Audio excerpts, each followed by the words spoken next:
Good morning, good evening, and welcome to episode 2 of our new series of the Global Insights podcast with my partner in crime, Charlotte Brabandt, once again. Episode 2 on our series on hyper leadership. This episode is about decision-making speed versus decision-making quality. Very interesting topic, following on from our last session, which was really just learning about hyper leadership. If you haven't listened to that one, I'd encourage you all to go back and listen to that episode before this one, so this one makes more sense. Assuming you've all heard the first episode, I'm going to go straight into question 1. So Charlotte, welcome. Nice to see you again. Charlotte, leaders today are under pretty immense pressure to move faster and quicker. So how do they avoid sacrificing the quality of the decisions they're actually making while still maintaining that swift momentum that the business wants from them?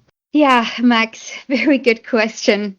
I think many leaders can relate with this question. And I think the biggest misconception is that speed and quality are opposites. In reality, the real enemy is indecision. And hyper leadership, it reframes decision making by categorizing decisions instead of treating them all the same. And most organizations, they slow themselves down by applying heavyweight processes to some lightweight decisions. I mean, how many of us have gone through these episodes? So leaders need to distinguish really between decisions that are reversible and those that are irreversible. And reversible decisions, they can include pilots and experiments and some process tweaks, and they should be made quickly and as close to work as possible. And these irreversible decisions, such as looking at ethical boundaries, some major investments, they then deserve this deeper process. So speed comes from knowing really which it is. Oh gosh, I've seen this so much, and a lot of the time I've seen great ideas, projects, concepts come up through the team who really want to make a name for themselves. Leaders get hold of this stuff.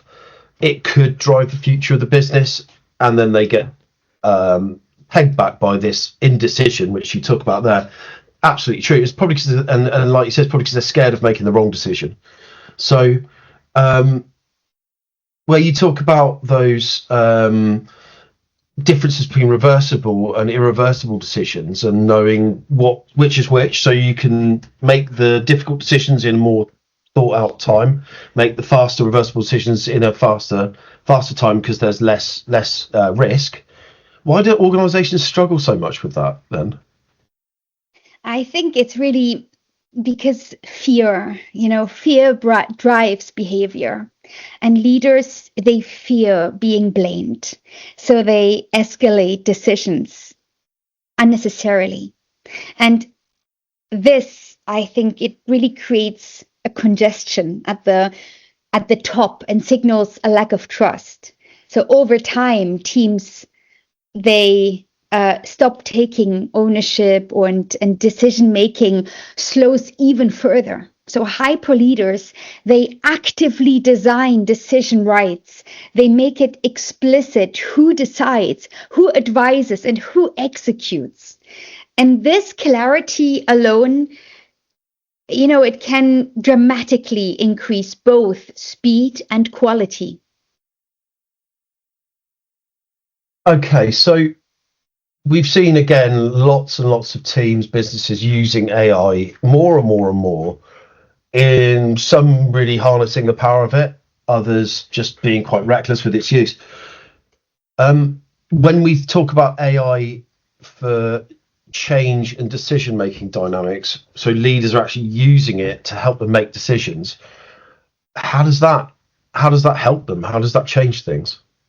Yeah, well, that is my sweet spot question, especially now coming back to AI. And AI, it dramatically increases the availability of insights, but it doesn't remove the responsibility.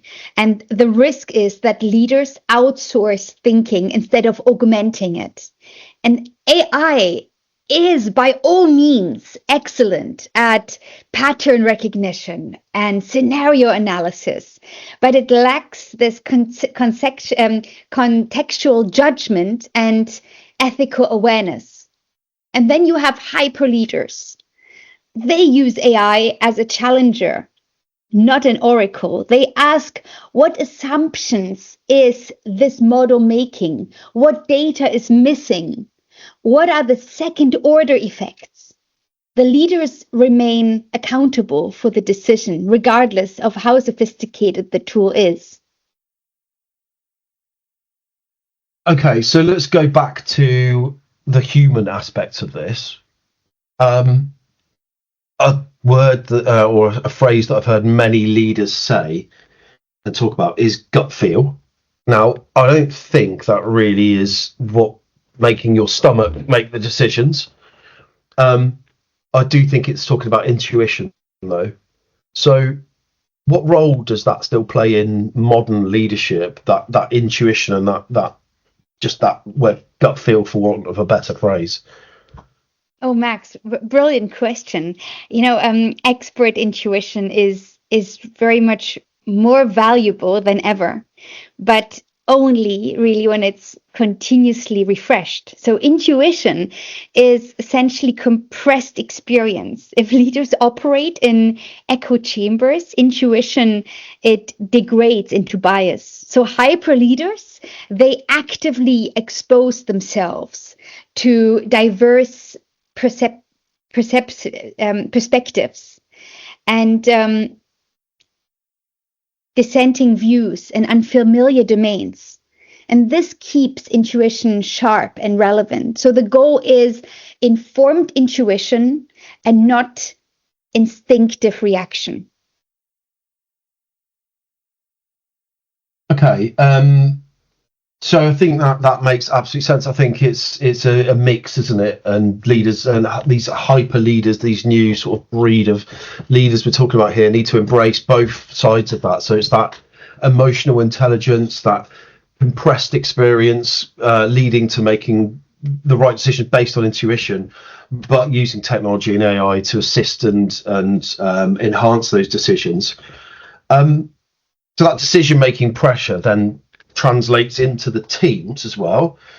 So how do the teams improve that pressure in decision making as well then?